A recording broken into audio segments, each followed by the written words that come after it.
This is the One Thing Podcast, and I'm your host, Dr. Adam Wendie. The One Thing Podcast brings together leaders in functional and naturopathic medicine to discuss actionable information that may unlock puzzles in the areas of gut health, brain health, metabolism, and longevity. Please note, these episodes do not replace the opinion of your doctor. They are not intended to diagnose or treat any condition. Please discuss this information with your provider and discuss your own unique personal health history before adapting this information. Please subscribe to our episodes so that you can stay on top of the most current information in these areas of medicine. In this episode, I welcome on Dr. Wendie Trubow, who's a functional medicine gynecologist and author of Dirty Girl, Ditch the Toxins. Dr. Trubow is a functional medicine doctor from Massachusetts. She practices at 5 Journeys, and she is going to share with us her personal story and how she got involved in the world of environmental medicine and detoxification. We're going to be speaking about the impact of toxins on the immune system, impact of celiac disease on the immune system, and how to take care of yourself when you're stressed. We go into the world of mycotoxins and overall discuss this concept of detoxification and how important it is to our health with all the different environmental challenges we all face. I think you'll enjoy this overview. Please go check out Dr. Trubow's website at 5 Journeys. And if you enjoy this episode, please like it in your favorite podcast player and subscribe to all our channels. And without further ado, I welcome you to the next episode of the One Thing Podcast. Wendie, thank you so much for joining us today on the One Thing Podcast. My pleasure, Adam. It's so great to be here. It is great to share time with you, and I've enjoyed kind of catching up with you offline a bit, and I would love to kind of just start off. You have a really interesting background, and I'd love to kind of hear a little bit what led you from, the classic medical training coming out of Tufts University and being in the obstetric world and gynecology world and getting into functional medicine. How did that happen? So I was always kind of a maverick, and I vividly remember irking my I think it was my biochem teacher at one point in med school when I was like, well, why is that happening? And, it is not for us to ask why was basically the response. So I've always been a little bit of a maverick and thinking a little differently and always wondering what's the root cause of something. But there was no accessibility to functional medicine or even knowledge of it in my med school. So I went into OBGYN because it appealed to my brain from the standpoint of I love doing multiple different things. I love learning new things. I loved the idea of caring for women because I absolutely adore women. And I loved the idea of being both in the hospital and delivering babies and doing surgery and doing office care. It was like the best of everything.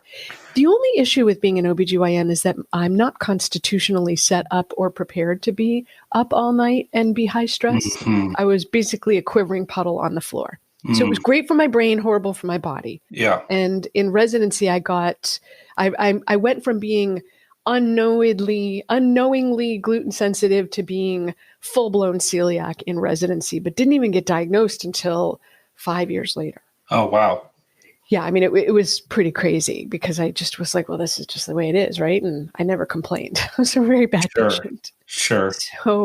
So what happened, of course, I think it always comes down to it's personal, right? So I got diagnosed with celiac when I was 35, and it was by my husband's mentor who was he's like, one of the old style functional medicine docs in Boston. He's been around for, 40, 50 years doing this. And I knew about functional medicine at that point because my husband was training in it, but it really got personal. Like, whoa, that's what people do, huh? I want to do that. Mm-hmm. And so that paralleled pretty nicely that I was recognizing that constitutionally OBGYN was the worst worst possible career choice I could have made, maybe second only to like trauma surgery, where it's high stress and you're up all the, in surgery for 20 hours. Maybe that would have been worse, but basically OB was pretty high up there. And so when I got diagnosed with celiac, and it opened my eyes to functional medicine, and I recognized I was not constitutionally in the right field, that we all sort of put it together. And in 2009, which was 9 years after graduating med school, and I'd been in OB for almost 5 years, I said, okay, I need to make the transition. I still only care for women. I love women. I love taking care of them. I think our needs are uniquely set up, and I'm uniquely positioned to take care of them, but I don't do any of the hospital work or surgery or delivery. It's really exclusively functional medicine in the office. Wow. So that was because it was personal, right? It was like, I want to do for others what happened for me. Yeah. Yeah. And I've always been curious, going from the classic training into functional medicine, is it something that it's building on to what you know, or was there any kind of unlearning that you had to do with sort of the way your clinical process and thinking went? Oh, that's a great question, Adam. I think that there's 2 steps to getting into being a provider of functional medicine. The first step is to recognizing that not every issue requires a medicine. Really, what every issue needs is to understand the root cause of it.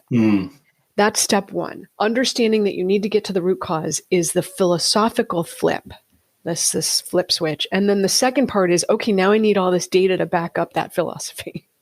Yeah. And so I will say I've been in functional medicine for 13 years. I'm still learning. I'm actually studying for my functional medicine boards now. And I'm like, whoa, there's so many things that either I forgot or I never learned in the first place. So it's just broadening and deepening that information. And that's, I would say, lifelong, especially because technologically we're advancing so rapidly. So there's this huge amount of information to cover. Always. Yeah. Yeah. I love that, sort of kind of pausing and saying, wait, I don't have to think about what drug is right for this situation. I have this whole other tool chest to tap into. And also I love that, what is really needed is the understanding of what's going on versus like the medication. So that's fascinating. I've never really heard that put that way. So that makes a lot of sense to me. So the last couple of years have been quite interesting, and we're kind of shaking out some of it now and figuring out like what this is going to mean, not only from like a global perspective and socioeconomics perspective, but also just like from a healthcare perspective. How has the last 2 years changed your life? And I'm referring to, like from the onset of COVID or around the COVID times, and kind of how that's changed things for you. It's really interesting. I always say to people, we never left the office. We continued to come to the office every day. I have 4 children. Even as my kids were at home doing their homeschool, I was in the office. And so COVID made it a lot harder to get food, and it made it a lot harder to take care of my life. Yeah. And I was a little bit more isolated because we weren't seeing our friends. But other than that, it was kind of like, well, this is just business as usual. We wrote a book during COVID because at one point, I think it was March and April of 2020, our revenues were down 30%. We were my husband hates to be bored. Literally, I'm like, oh, you're bored. You got that look in your eye. He's up to no good, So we had already decided we were going to write this book because we already knew we were just entering this. And so COVID hits and I was like, why don't we write our book? He's like, yeah, let's write our book. Because we were a little bit bored. We were looking for a project. Yeah. And then quite quickly, the revenues came back and all the patients came back and we were still writing the book. We were like, oh, we really made it hard on ourselves because it was writing a book and doing full-time practice. Yeah. Wow. So, I'm sure what was going on in the world really was part of the impetus for the book, as far as like seeing how many people were getting affected by this virus and, your understanding of the role that toxins might play in overall health. Was that part of it? It was less about COVID and more really about the impact of toxins. And let's back up for the listener. So my use of the word toxins is anything that acts in an unpleasant way on the body. So bread could be a toxin. If you're eating a lot of sugar, that can be a toxin. We're also referring to heavy metals, mycotoxins, which are the toxins that molds put out, environmental toxins, beauty products, cleaning products, gasoline fumes, pesticides, herbicides, insecticides, all that stuff. That's the bucket of toxins that we're talking about. Mm-hmm. But it wasn't so much about COVID. It was really about it's everywhere. And we are all feeling the impact of it. And it is impacting our experience of life, our hair, our energy, our sex drives, our weight, our fertility. It's impacting everything. Mm-hmm. If you said to me, oh, it's not impact, I'm like, it is. It's impacting everything. And then, when we started writing the book, we didn't really know anything about COVID. So we didn't understand that it's an inflammatory process and impacts every system. We didn't really know that at the time. So I can't claim to say, oh, yeah, it was about toxins and COVID. I can't. It's not true. Right. It was really just how impactful toxins are on our health, and we need to deal with it because it's killing us. It's not killing us. It's torturing us. Sure. Worse, right? It's a slow death by 1,000 cuts. Yeah. So it's, and I do like in your book that you make the distinctions between toxins and toxicants. Mm-hmm. And maybe just also, could you clarify that for us? Well, think about toxicants as these true heavy metals, like lead, mercury, VOC paint fumes. But it's just a lot easier to think of it like toxins. It's just easier not to always have to qualify. Okay, we're talking about this, not that. Just put it in a bucket and move on, right? Because it's easier for people when they think about it. Sure. It's like the combination of all these environmental exposures that our body somehow has to figure out a way to deal with. Yeah. And either way, your liver has to deal with it, your kidneys. So it's sort of an artificial distinction. Yeah, makes sense. Okay, so your journey also is very personal through this process, and you talk a lot about how you were a person who really took care of themselves fairly well. Like you kind of knew the right things to do, and you sort of diet, lifestyle, and then your health was impacted, even though you were doing a lot for prevention. Can you talk about that and sort of what led to you discovering the role of toxins in your health? Sure. I really was the poster child, Adam. Like I was so boring on paper. I didn't eat gluten. I didn't eat dairy. I don't drink alcohol. I don't stay up all night. I'm like super boring, right? I try to get 8 hours of sleep and I exercise. And now I'm working with a trainer, right? I'm doing everything right. And yet the linchpin. So in between 2018 to 2019, I had 2 lead exposures. I knew clearly about one of them and I blew it off because I was like, my neighbor took his post-war house down, and those houses are almost universally filled with paint that has lead in it because it was built before 1978. So I blew it off. I closed the windows. I turned on the air. We didn't, and then I didn't even think much of it. Even when my hair started falling out, I didn't think of it. I blew it off. And then about 8 months after that exposure, we went to France right after Notre Dame burned. And this time I didn't know that I had a lead exposure, but I did know that as soon as we came back from France, within a month, I gained 9 pounds. I had a rash on my face that would not quit. And my hair was just like droves falling out. And that really got my attention. I didn't blow it off, but I didn't know that I had gotten a lead exposure until about 3 months later. I'm going crazy. Like, what's the problem here? And I heard on NPR that when Notre Dame burned, it released 500 tons of lead into the atmosphere. And the closer you were to Notre Dame, the more exposure you got. And we were right there for almost a week. And I was like, oh, expletive 4-letter word. Yeah. I got an effing lead exposure. It's like, oh my God, that's what it is. So I redid my testing. I had done it before and was mildly positive.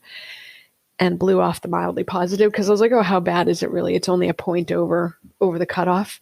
The only problem is that what we've come to see is that testing is often just the tip of the iceberg. And so that 1 point over positive was really actually 13 points over positive. But because I had such terrible detox ability and mechanisms and pathways were shut down, I couldn't even release it from my system. Mm-hmm. It was only after multiple rounds of pulling it out that I started to see, wow, okay, my mercury went up to 41. It started at 7. And my lead went up to 21. It started at 9. Mm-hmm. So it's a huge amount difference, right? Mm-hmm. So those exposures were what had me get into it. And then I finally figured out, I had an exposure and did the testing. But I was much higher before. I just didn't know it. That's the problem. I didn't know. Yeah. And, I think it's so true with the testing that you really have to understand how these toxins can be hidden on tests and how to actually interpret tests to come up with an accurate diagnosis. So having lead in your system, there's a multiple degree of things it could be doing as far as harm.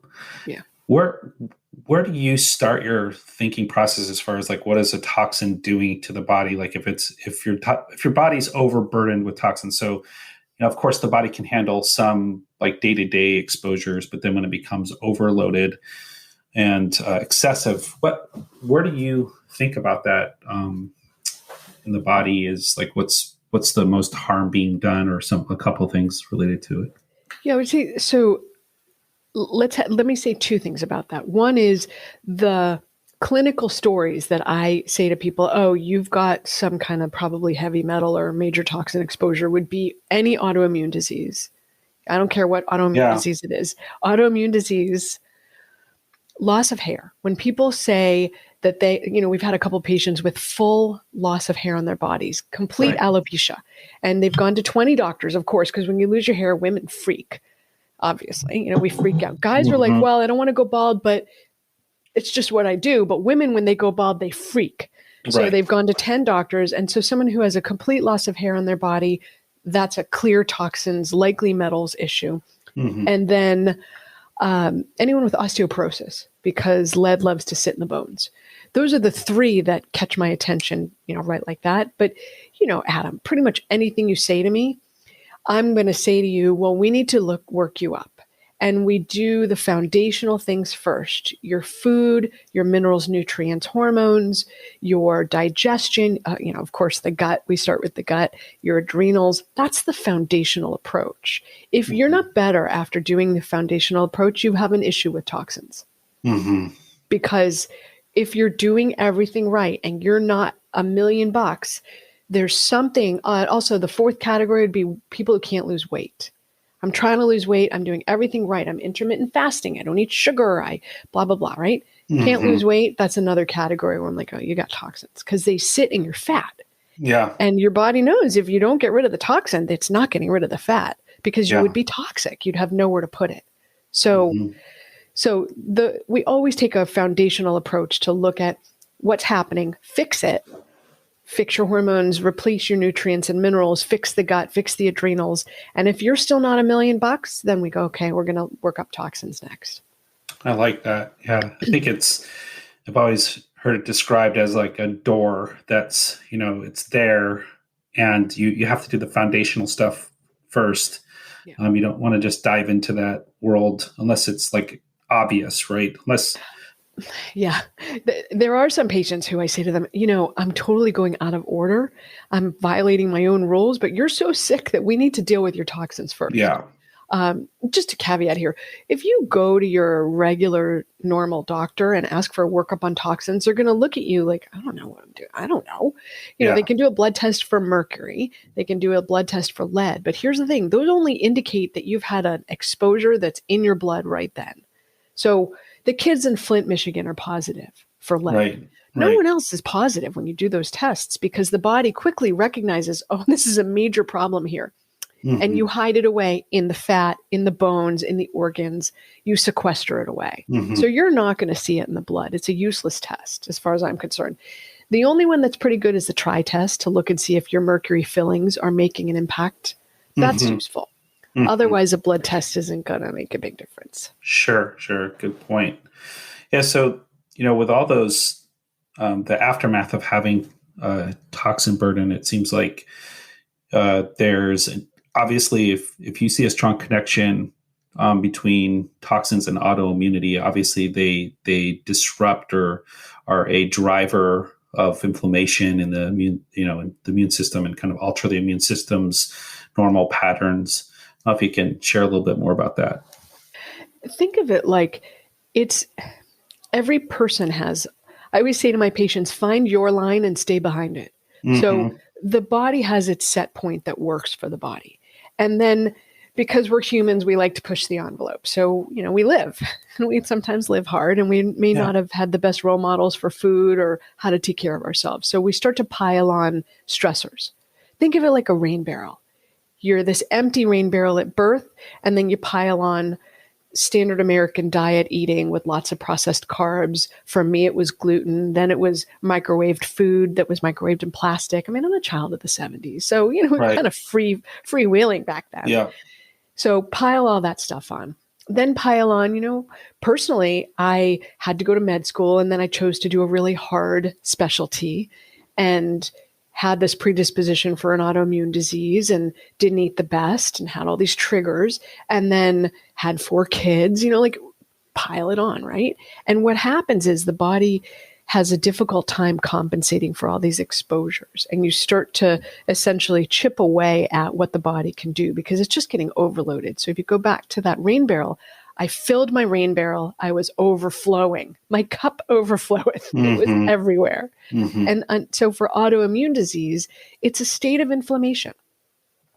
And so if you have inflammation, you're going to manifest it in some way that your body, that's the pathway your body is going down. So for some, it's Sjogren's, for some, it's celiac. Others get diabetes or rheumatoid arthritis, whatever that is. It's basically saying you have inflammation that's at a state that your body cannot cope with it. So let's sleuth backwards, do the foundational stuff, fix the food, the sleep, the minerals, nutrients, hormones, and then make sure there's no toxins that we need to get rid of that are causing inflammation for you. Mm-hmm. It's all about what's causing your inflammation. Right. Sometimes I will have a rheumatoid arthritis patient who just by transforming their food, they get better. But that's pretty rare. Usually they've got a lot of toxins. Yes. Yeah, I agree. And I think this concept of finding the driver and, removing as much of the driver as you can, is like it's such a quest in the autoimmune world, right? To kind of find what it is that's crossing the line, as you would say, because it's like, I love that term because it's so true. Like we can get away if you have predisposition, if you have genetics that are setting you up for certain problems, you really do have to figure a way to kind of get away with as much as you can. And then there's a certain point where something might tip it off. So, and I don't say that to be fearful. It's just kind of the patterns we see, just. Yeah, there's always something, I'll say to someone like, hey, in the year before you kind of went off the cliff, what happened? Oh, I got divorced. I had 2 or 3 moves. I started college. I graduated college. I looked for a job. I lost a job. I got in a car accident. And in the moment, those things don't seem like they're life-altering, but they are considered major life events. And for you, it was the straw, right? Like people will say to me, well, my friend can, I'm like, I don't care about your friend because you're not in your friend's body. You're in your body. Exactly. Yeah. So for your body, that was too much. Yeah. And, you also had, you have an experience, having celiac disease. That's, I think, really puts you in a place where your optics are really clear in this world as to the impact of environment on health. So can you share a little bit about your journey with celiac and how you've seen your management of celiac change over the years? Sure. So I will sort of make this joke, Adam, that I'm a pedigreed celiac. So my dad has celiac. I think my grandmother had celiac. I think my uncle has celiac, but he hasn't been tested. My brothers have celiac. My kids, we took off gluten before they got celiac, but 2 of them are sensitive and 2 of them are not yet. Yeah. And so, we have very powerful genes. Yeah. Terrible genes, but powerfully terrible genes. So my celiac story really starts from before birth, because epigenetics is the study of what happens to your ancestors that causes your genes to express themselves or not. So my ancestors had sufficiently stressful events that caused me to easily, quickly, rapidly, and hugely express the celiac genes. 40% of the population has one or both of the celiac genes. I have both. But having the gene doesn't mean you're going to get celiac. It just means you're at risk. And then if you get gluten sensitive, I call you a celiac in training. CIT. We have CITs at camp, and there's a celiac in training in my practice. Yeah. So my story starts before birth, because I inherited the genes that were not only for celiac, but turned on, ready to go. And even in my teens, I had mineral and nutrient deficiency and iron deficiency that did not respond to supplementation when I was 15. So I had this sort of early warning signs at that point. But, we're talking 35 years ago, it just wasn't a thing. Sure. Celiac was not a thing. So then you fast forward to, I decided to go to med school. Remember the rain barrel pile on, the stress. I had brain fog. I struggled to, this is a hallmark of celiac, your brain doesn't work well. I struggled to do all the testing, and I was like, oh, they're just younger than me. I was 4 years older. It wasn't like I was 50 years older. Yeah. So I started to pile on all these things that made me more sensitive to gluten. I had an irritable bowel. I didn't think anything of it. Then I started residency, went off the cliff, but finally got diagnosed when I was 35. But I know that I had been sick for 10, 15 years. And unfortunately, celiac is genetic. So if there's one person in your family who has celiac, the entire family needs to be tested periodically too. And essentially, if someone has the genes for celiac, then I would test them every couple of years and maybe minimize gluten so you're not at risk, because it's a clear line between, if you don't eat gluten, you cannot get celiac. Yeah. Because it's based on exposure to gluten. So back to my story, I got diagnosed when I was 35 and immediately eliminated gluten, and also eliminated a number of foods that I was very sensitive to and had found out at the same time. So that was dairy, banana of all things, tomatoes, had a whole list of things, and also eliminated, I did a candida control protocol at the same time, because I had a lot of candida in my system. They often go together, gut irritation, inflammation. Candida has a field day when the microbiome gets thrown off. It's happy. Nothing inhibits it, Right. So it was happy and growing away in my gut. So I also did that. And I felt pretty good for a number of years, but I was extremely sensitive to cross-contamination, like the canary in the coal mine sensitive. So I used to joke that I could be the tester for programs to see whether their foods contain gluten above parts per million, except I wasn't reacting at 20 parts per million. I was reacting at like 8. So I could say, yeah, there's gluten. And my worst exposure occurred, let me think about this, about 8 years ago. We went out, the kids were all at camp. All the kids were somewhere else. So my husband took me out for this really romantic dinner in the North End, which is the Italian section in Boston. We had an amazing dinner, and within a half hour, I was sick and proceeded to be sick for the next 3 months, because what had happened is I had a cracked tooth, and it was right into my bloodstream, and I was sick as a dog. So that's the worst gluten exposure I ever had.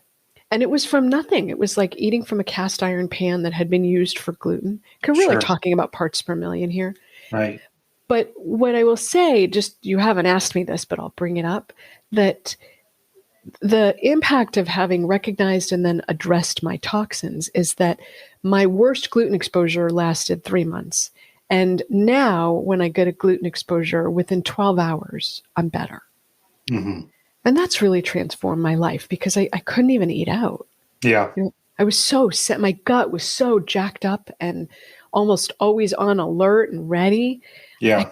I don't eat at my friends' houses, and I can't eat out. And so I cook everything, and traveling's awful. And that's been really impactful because now I can start to go out in the world again and eat in certain restaurants that I know are safe, which is not something I could ever even do before. That's really inspiring, because like people who are recently diagnosed with celiac, some can't even walk into a bakery, like just walking into a bakery, with the aerosols of, and being around gluten or having it contact their skin can set people off. Yeah, it's fun. I don't spend a lot of time in bakeries because I don't eat the food. Yeah. But I'm thinking back to, we have a bakery near us that has gluten-free and gluten-containing foods. And I do go in there periodically to get these little mini cupcakes for my kids for birthday parties. And I'm trying to think, I don't react after walking in there. But also they're not baking. Sure. I wouldn't walk in if they were baking. I would not go in. Right. Because I don't want to inhale it, touch. I don't want anything to do with that. Yeah. And just to be clear, I usually see that in people who have just been recently diagnosed, where they're still really dealing with an intestine that's been damaged for years, and they're just kind of getting into the world of being gluten free. Yeah. They're very sensitive and reactive at that state. It's but that's really inspiring, and I think someday, and I think it's not too far in the future, there's going to be more options for coming out of Dr. Fasano's work, with helping their medications so that people can once again eat gluten if they choose to. Isn't that funny, Adam? I was thinking about that. Like, it's been really challenging to have celiac. People say to me, "How do you live?" I'm like, "Well, I live pretty well, actually." But I don't think I would go back to eating gluten. Yeah, I hear you. I'd like to eat out and not eat gluten, but eat out without being fear of being sick. That would be a huge motivator. But gluten and honestly, its replacement foods are not good for you. Right. So, because you layer on, it's processed. Nobody eats the wheat berries. They eat bread, and the flour has been processed down. So that's inflammatory. And it was made with glyphosate sprayed on it. So that's messing up your microbiome. So I don't think I really want to eat gluten, but I do want the freedom to go and stay in an all-inclusive resort and not eat gluten. Right. Just that sort of nuanced thing. Yeah. That's a good point. Yeah. But I'm a wiki groupie of Dr. Fasano. I'm convinced he's going to get the Nobel Prize. And my husband always teases me. That's my, I'm the groupie and he's my boyfriend. Because I love him. Love him to death. He's amazing. Yeah. It's been really fun to watch and learn from him. And with your process of addressing toxins, the evaluation, the questionnaires, the testing, and then you have a patient who, you have taken through various changes and they've arrived at a point where you think that this is happening.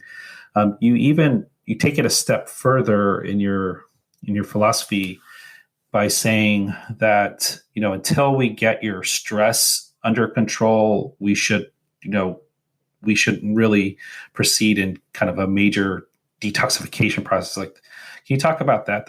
The importance of addressing stress. And, it's funny because like on the East Coast, the word stress comes with like a lot of eye rolls. It's like, well, what are you going to do about it? It's like everybody has stress. And it was like interesting, coming from an East Coast doctor, hearing that, like, it was like, you must really have to educate your patients about, that this is a thing to really pay attention to.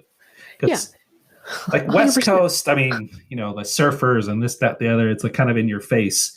But, on the East Coast, can you talk about that? Because I think it was really refreshing to hear you talk about how the importance of addressing stress and cortisol and those types of things. Yeah, definitely. I mean, think of stress as one of the platform foundational behaviors. So what you put in your body, the food you're eating, the stress you're under, the way you're moving your body or frequency of moving your body, the relationships you have with others, your purpose in life, your ability to replace your minerals and nutrients, these are foundational. So think about, okay, you're driving in a car and you see from the corner of your eye that there is a car who is about to run the light that you have a green light for. And so you have this thought, I'm going to get in a car accident. You slam on the brakes. Now, the other car notices and you don't hit each other. Okay? Doesn't matter. You've already set off the cascade of events in your body just by having a thought. Mm-hmm. No event, just a thought, I'm going to get in an accident. What happens downstream? So think, I'm sort of pointing to my midsection. Yeah. If you're listening, I'm like right here. So what happens is your adrenals, which are your fight, flight, or freeze organs, they kick in. They have got to be on point at this point. So they're putting out adrenaline and cortisol because your body needs to respond. You also shut down digestion. Because if you're about to get in an accident, your body is primitive. It doesn't realize accident. It thinks lion. It thinks a lion's about to chase me. I really need to get away and run. So you direct glucose towards your leg muscles. You shut down digestion. You shut down toxin removal because that is not a priority. And you focus on survival.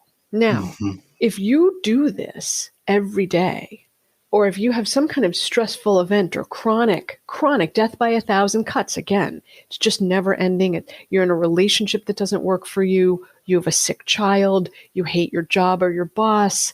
Something that's constantly sort of ticking away at you. You switch from going into the immediate fight, flight, or freezing. You go into a more chronic state. You do your digestion, but your body starts to deposit fat around the midsection. This is when people say, I look at food and I gain weight. Mm-hmm. That's because your body is now in this chronic state of stress, and it is thinking that it really needs to stockpile because you really need all these calories in order to run from that lion. Again, we're super primitive. We haven't caught up with technology. Our bodies are still back, 10,000 years ago. So even though we've had all these amazing strides, we haven't. We really haven't done that. Technology has. We have not. So even your thoughts can trigger a whole cascade of things that will shut down digestion, shut off detox, mess up your sleep. Long term, have you gain weight around the belly? And that's angry fat, by the way. That's not happy fat. That's fat that's making cytokines and pro-inflammatory substances that are making your body unhappy, autoimmune disease. You see this rat wheel that we start to walk on, right? Sure. And so stress is extremely impactful, interrupting the process, focusing on telling your body it's safe, focusing on telling the body that it can digest, it can relax. It's okay. It's not about to be eaten by a lion. It's okay. So patients will say to me, I see all these women and I always say to them, I know it's always about your weight. I know that. Your weight, your hair, your skin, right? We care how we look. However, it's never about your weight, even though it always is about your weight. It's about what's causing your weight to be that way. Yeah. So, so women will say to me, oh, a patient, she took care of her husband who had had a stroke. She drove 2 hours each way to work, each way, every day. She had 2 young children who she needed to take care of. Her job was very challenging. And she said to me, I've gained 15 pounds. I can't take it off. I was like, I love you. We've been together for 1,000,000 years, right? And I said to her, I love you to pieces. And you're asking me how to decorate your bedroom when the house is burning down. So even though for women, it's always about the weight, you have to figure out what are those things that are causing the weight to deposit. And a lot of times it is stress at the root cause. Toxins play a role. Minerals and nutrients play a role. Hormones play a role. But if you can't get a handle on the stress, you cannot lose any weight, period. Toxins too. They all go together. Yeah, I love that because you can think about just from a behavioral model, all the behaviors that when you're under stress, you just default to, right? Yeah. And so, yeah. And let me say something about that, Adam, because you just brought up such a great point that often when you're in a state of stress, that's the point where you're like playing 52 pickup and who has time to eat well and get enough sleep and move your body. So when you have a stressful event, you also stop doing your foundational behaviors. And that makes it even worse because now you have to recover from not sleeping, eating poorly, and being a stress ball. It's not in your favor. So I always say to people, double down. When you have a stressor, double down because it's that's the time you need to be particularly careful about your food, your sleeping, your exercise, instead of being like, oh, forget it. Sure. And people will say to me, well, what do I do? I'm like, just carry a shake with you. Carry a powdered shake that you throw in some liquid, at least so you're not hungry, so you don't make bad choices around food. Yeah. I mean, there's kind of this chronic underlying problem of not being okay with making yourself a priority in those situations. Right. And so it's like we're very good at, as in general, at stepping up for other people in those situations, or being there for the loved one that is demanding attention, or the crisis that's demanding attention. But then it's like for ourselves, it takes the backseat. I hear that over and over in my practice. Is just like, I just don't make myself a priority. It's funny. I only see women because I'm a gynecologist. And so I always say to these women, a lot of them have children or are thinking they might want to have children. And I pull out it's like dirty pool, right? I pull out the dirty card, and the dirty card is, if not for you, then for the role model you're teaching your children to be. Yeah. Because you might not do it for yourself, but if you have children, you want them to be people who take care of themselves and who honor their health and who recognize what they need and who eat well, take care of themselves, sleep enough, eat well. So for their children, women will often do it, or for their future children, that they're being the role model they want to be for their children. Because kids, I say to them, kids are going to do what you're teaching them to do. Mm-hmm. So if you don't take care of yourself, your kids are going to do that, because that is what you're teaching them. Yeah. So it's a dirty pool card, but I pull it a lot. Because it works. It works. It's important and it's right. Yeah. Yeah. I will say that as a mom, I didn't learn that lesson until about 5 years ago. I had a meditation coach who said to me, I can't actually coach you on meditation. You are too tired to meditate. Mm-hmm. I can't coach you. Go spend a couple years taking care of yourself, and then we can revisit that. But right now, I got nothing to work with. And I was like, oh, I was fired by a meditation coach? This must be really bad. So I have spent the last 5 years prioritizing sleep, rest, exercise, taking care of myself. And I just so regret that I didn't learn that earlier, because my oldest is someone who has a hard time prioritizing her health. And I was like, bad mommy moment, that moment I didn't win at teaching that to my oldest. Mm-hmm. I failed.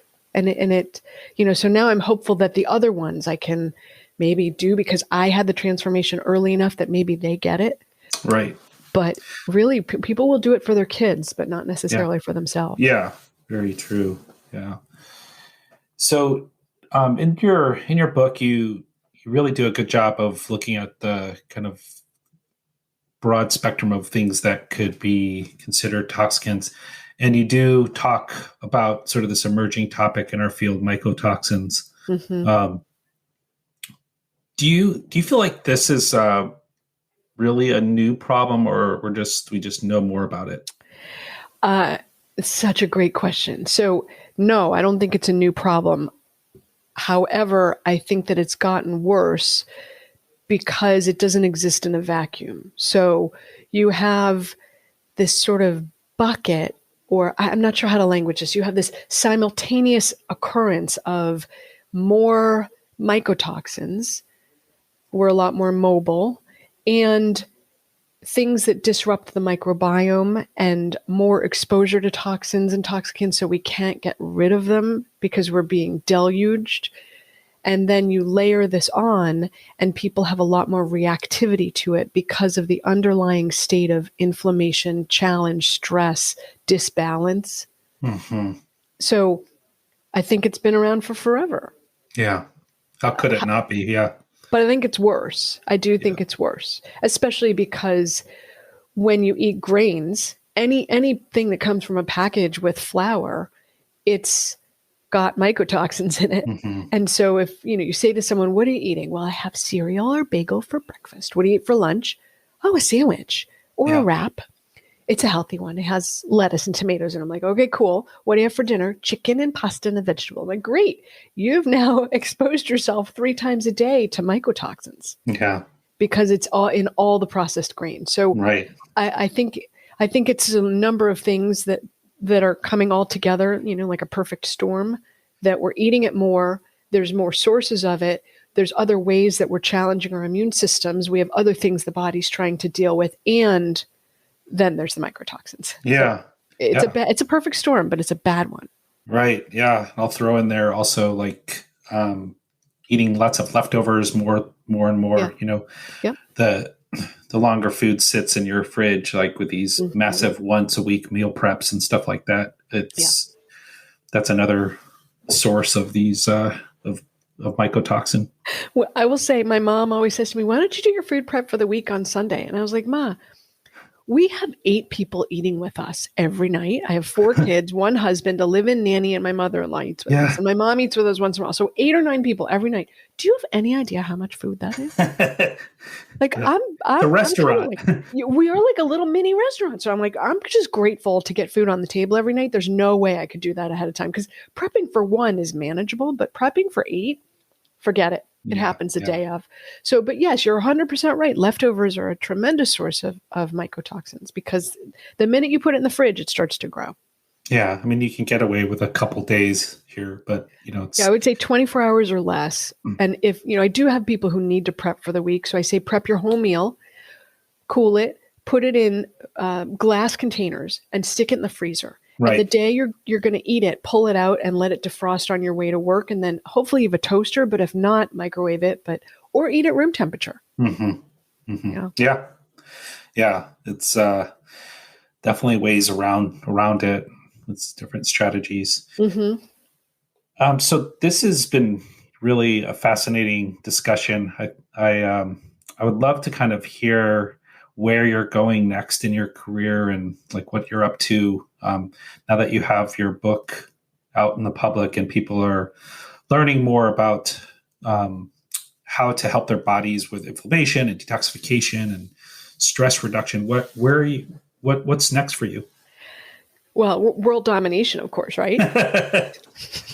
So I sort of look at it like a 1, 3, 5 year plan. So within the next year, our goal, we've already signed to write our next book, which is all about menopause. I'm nice. Perimenopausal, and my husband talked to me when I was having a hot flash, and I looked at him. I'm like, dude, do you value your life? Seriously, do you value your life? Because you were asking me an inane question, and I'm having a hot flash. So then I was like, oh, we got to write a book about that. So later in the year, we'll write our second book, which is all about how to not be an evil witch in menopause. And then the companion guide for their partners on how not to get your head cut off when you're talking to your partner who's going through menopause. So that we're going to do a summit on toxins and overall health. And really, I think at this stage in my career, I love my patients. I'm continuing to see patients. And the next stage is really about how do we take what we do and make it accessible to many more people so that it's accessible to the broader population who may not either have the resources, time, energy, or geolocation to be able to be a patient. Sure. So to bring it from 1-to-1 into 1-to-many so that we can make that impact on people, because it's everywhere and people are literally dying for this information, for lack of the information. Yes. Yeah, and there's a lot that people can do, and I encourage people to pick up your book and learn like things you can do without even having seen a doctor to kind of help you reduce this bucket load and help decrease inflammation. There's so many things you can do. There's so many ways without ever seeing a doctor, getting the data, doing the testing. There's a million things you can do on your own. So yeah, I mean, our book really walks through that. We also have a program that's all about the food, because that's foundational. You have to start with your food. So we have a program that helps people go from 2 diet sodas a day and lots of processed food into leveling up. So we have that. I bet you're good at convincing people to eat broccoli sprouts. Broccoli, yeah. I mean, I really feel like there's this great book called French Kids Eat Everything, and it talks about how you can't try something once. You're not programmed to like it after once, especially if it's not sweet. Sweet, you're going to like after 1, but not sweet, you're probably not going to like it after 1. So you have to try things in all the different forms 15, 20 times in every form. So cooked, raw, steamed, sauteed, whatever. So I always say to people, experiment. And hey, if you hate broccoli sprouts, go for microgreens. Microgreens are a great source of high nutrient density foods, and you don't have to eat that much of it. Right. So French kids eat everything. Is that like a bedtime book, or is it? No, it was a book written by a woman who moved to France and had American kids who then went into the French food eating system. And French eat very differently than we do. They have smaller portions.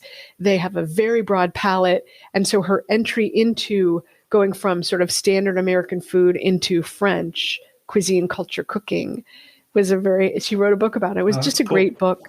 So I always say to my kids, you haven't tried it 15 times. Yeah. Try it another time. That's good. Yeah. I'm working on the one-time try first. Right. So, right. Well, any closing thoughts or kind of closing messages you want to leave us with? And also, if you could just kind of leave us with how you want people to reach out to you or get in touch with you, sure. if they. So my closing thought is toxins and toxicants are everywhere, and it can feel really overwhelming. Start with one thing. And if that one thing that you're looking at, I would say start with food, because it's extremely impactful to just level up, explore, learn new things, try new things, but don't feel overwhelmed, because it's a journey. It's not a destination. It's a journey. You're never going to be free of toxins. You're only ever going to be less. So don't get overwhelmed and just chip away at it. That's that. And then I'd love to have people come find me. So the book is on Amazon. So it's my suggestion is don't type in Dirty Girl when you go to Amazon. Yeah. Type in Dirty Girl Detox. That'll get you to the book. Yes. Or type in Dirty Girl Trubow, which is my name. So that'll get you the book. It's also on our website, which is 5journeys.com. And then my Instagram, Facebook, LinkedIn, and Twitter are all the same name. It's Wendie Trubow, MD. So you can find me there. And then our website is 5journeys.com. And we have a podcast also called the 5 Journeys Podcast, Live Like You Matter. So that's also live. People can get to that on any platform that they're looking for, that they listen to on.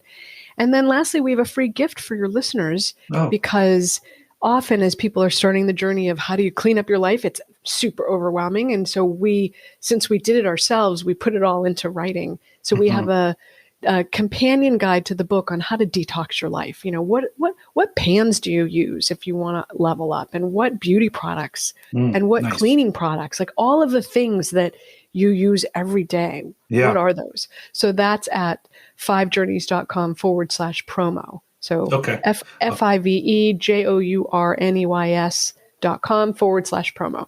Thank you. That's really valuable. Pleasure. It saves a lot of time. It really does. We normally sell it actually, but for the listeners, we give it out for free. Thank you. Yeah, I'll put that up in the show notes if that's okay with you, and sure. Make sure people have all the information and all your contact information and social media links. So, awesome.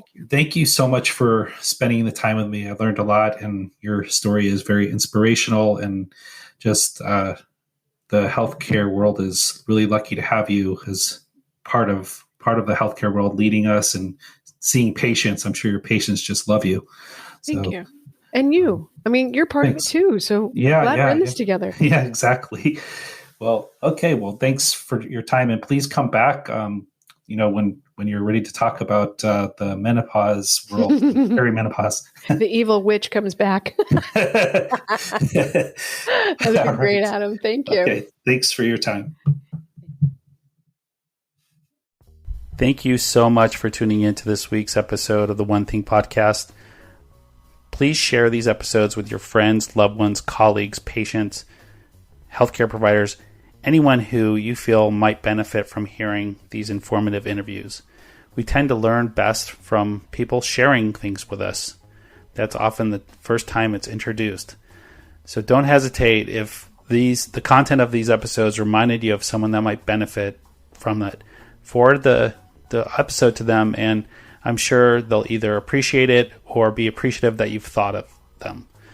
So once again, we'll look forward to seeing you next episode on the One Thing Podcast. And again, much appreciation for you being here with me.